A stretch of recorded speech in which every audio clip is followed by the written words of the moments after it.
En México, era una noche fría y silenciosa cuando Carla y Javier se despertaron por el llanto de su hijo, Matías. Eran las 3 de la madrugada, esa hora en la que la oscuridad parecía más densa y el mundo estaba inmóvil, aparentemente. Carla se levantó con pesadez, tomó a Matías en brazos y lo arrulló mientras le susurraba una canción de cuna que su madre le había cantado de niña.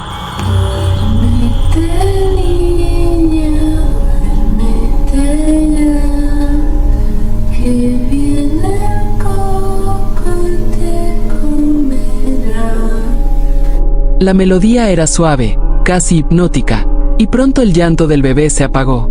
Carla volvió a acostarlo en su cuna y regresó a la cama junto a Javier.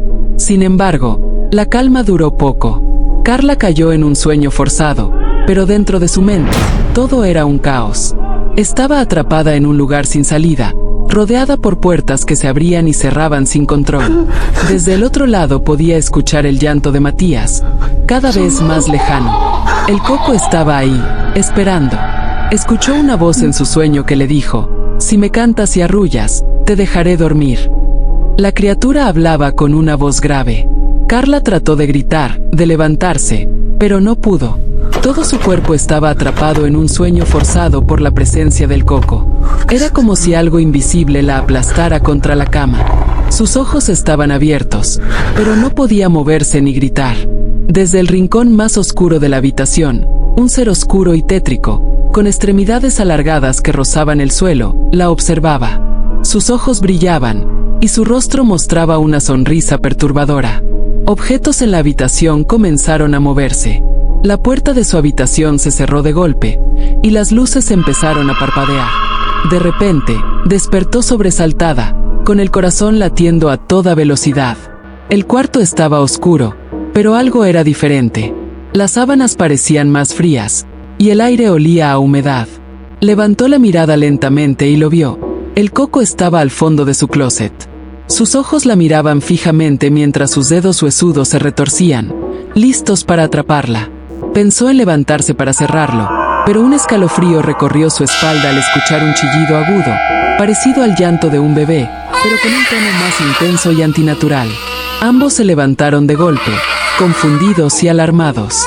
Miraron a la cuna de Matías, quien dormía plácidamente, pero los chillidos continuaban resonando, como si vinieran de los cuartos con las luces apagadas.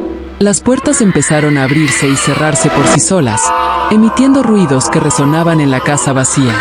Un escalofrío recorrió la piel de Carla y Javier cuando escucharon unos pasos huecos acercándose por el pasillo. Javier avanzó hacia el ruido, pero la luz estaba fundida y apenas lograba disipar la negrura que parecía envolver la casa. De repente, la canción volvió a escucharse, pero esta vez no provenía de Carla. Era un susurro bajo e inquietante que llenaba la habitación con una presencia densa. Carla agarró a Matías, que estaba durmiendo, y retrocedió, pero una risa macabra resonó desde el rincón más oscuro del cuarto. Ambos podían sentir que algo los observaba, algo muy malicioso. Los pasos continuaron, y las sombras parecían moverse. El aire se volvió pesado, como si la casa estuviera siendo envuelta por una fuerza invisible. Carla y Javier quedaron paralizados. Desde esa noche, los chillidos diabólicos y las sombras persistieron. Aunque intentaron abandonar la casa, las manifestaciones los seguían donde fueran. Las noches estaban llenas de puertas que se abrían solas, pasos que resonaban en los pasillos y la constante sensación de ser observados. La canción, ahora un eco maldito en sus mentes, se había convertido en una puerta abierta para espíritus malignos. Y cada vez que la escuchaban, sabían que el Coco estaba más cerca. La cuna de Matías nunca volvió a estar vacía, pero no era su hijo quien se acurrucaba en ella, sino algo mucho más oscuro, esperando, acechando, con la melodía como una llamada eterna. Esa melodía no es solo una canción, es un antiguo conjuro disfrazado de cuna, transmitido de generación en generación. Invoca al Coco, un espíritu que se alimenta del miedo y las almas de los niños. Así que, si alguna vez despiertas con una puerta entreabierta o una ventana que no recuerdas haber dejado abierta, no te levantes. Cierra los ojos, respira profundo y espera al amanecer. Porque si el Coco te encuentra, estarás perdido. La canción del Coco esconde un oscuro significado. Lo que parece una simple melodía para calmar a los pequeños era, en realidad, un antiguo ritual disfrazado. Aquellos que la entonaban con la intención de proteger a sus hijos, sin saberlo, llamaban a un ser de energías densas, un espectro conocido como el coco. El coco era invocado desde un plano espiritual sombrío, y la canción se convertía en una ofrenda. Las palabras aparentemente inocentes eran un llamado a los espíritus perdidos que anhelaban alimentarse de la vitalidad de los vivos, especialmente de los más vulnerables, niños y adolescentes. Con el paso de los siglos, el verdadero significado de la canción fue olvidado, pero su efecto persistió.